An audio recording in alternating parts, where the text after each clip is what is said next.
My name is Eddie Bocanegra. I'm a board member at the Community Renewal Society, in which I am also actively involved as a leader within the Forest Project. A little bit over 8 years ago, I came home from prison. And one of the biggest barriers among many for people with records is that, one, we're not under a protection class, so discrimination happens quite frequently. And it just so happens that many people with records are also people with color.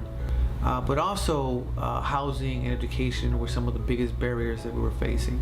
What Forest is doing is creating a new narrative for people with records. Forest is perhaps one of the most developed programs that organizes people with records, that helps develop people with records, that supports people with records, and all with the purpose of changing policies and barriers for people with records and their families. I'm an executive director for a large nonprofit organization here in Chicago. I sit in 2 boards, one of them including Community Renewal Society.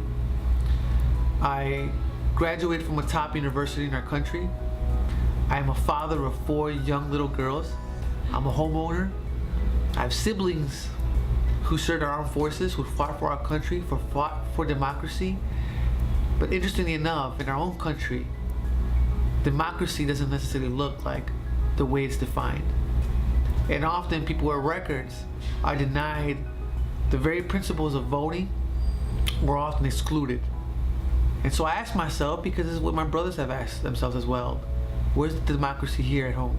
What does this mean for people with records? What does real opportunity look like for them? What does equality look like for them? And what does justice look like for them? In order for this mission to continue to live on and to create the change that we're asking for, we need financial support.